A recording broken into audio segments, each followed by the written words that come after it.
Guys, ayun, meron na naman tayo bagong parcel at dito po sa rehab po na itinigay nyo po sa aking mga kasangkay. Dito po ay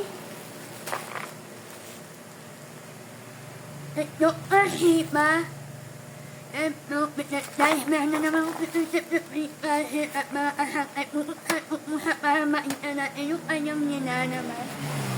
Dito po yung ating nandito tayo na sa gitnahan. So, kahit mo na may bakaw ko.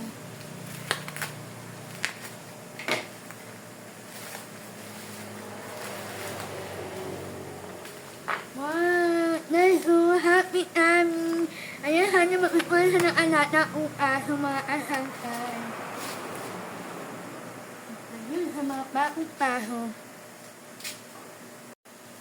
So, ayan, guys, meron tayo bagong parcel na ipinigay sa akin ito o Shiba at May. So, guys, thank you po sa nagbigyan ng netong rehab po at para po sa aking alata na hihitay. Buksan natin ha.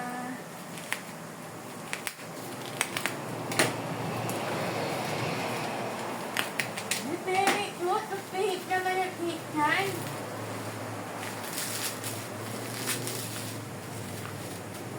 Nakikita na po kung na po sa mga kaibigan. Ayan mga asangkay, thank you po ulit. Ayan, happy kami para po sa kanya guys. Para mag-healthy po kayo mga kinakain. Kung ano pinakaan natin. So guys, bumili na po kayo. Happy kami po para po sa kanya. So ngayon, ipapaitin po natin sa kanya.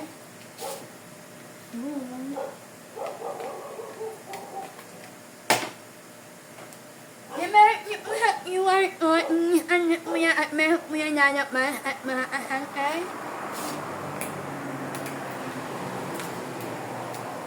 Very good. Very good. Okay, nice. Nice, cute.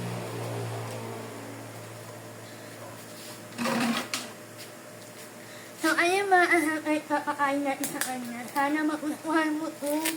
Ano ba ito sa plito? Ayan na tayo. Pag umani kayo nito, nakahikir na po sa mga asangkay at nakabalot po sa bubble wrap. Ayan po. So, ayan mga asangkay. Nakahikir na o. May kasama na po sa papaya, pumpkin, sweet yogurt, at sa agad na mga kaanina naman nito mga asangkay. So, kapag small po yung alata nyo at daya po niya, dapat 6 na piraso po ang pakakain nyo sa kanya. Pag uway naman po ay nasa medium size po ang kanyang inyong mga kaki. So, dapat ang pakakain nyo sa kanila ay 12 pieces po na each. Pero kung mga malalaki at daya po na mga mga malalaki ayaw. So, ayun, bilhin na kayo nito. Happy kami. Thank you po, Doktor. Maraming salamat na isa. Salamat po, Doktor. Ayun, bilhin. Papasalamat tayo, Doktor. Umikit tayo. Okay, pala, amin pa natin yung mga kasangkot.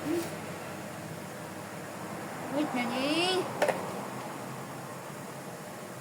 Wag, dali ho. Ay, ang makain na po siya. Okay. Kita-kitaan naman. Gaano po sa kaharap.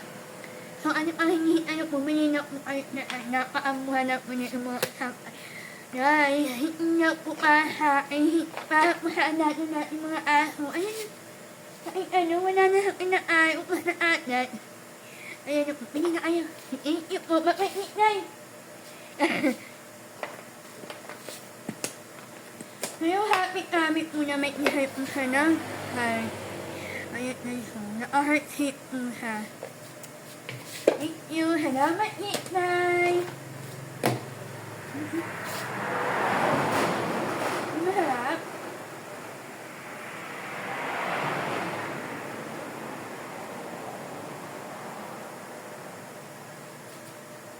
Baka mahulog.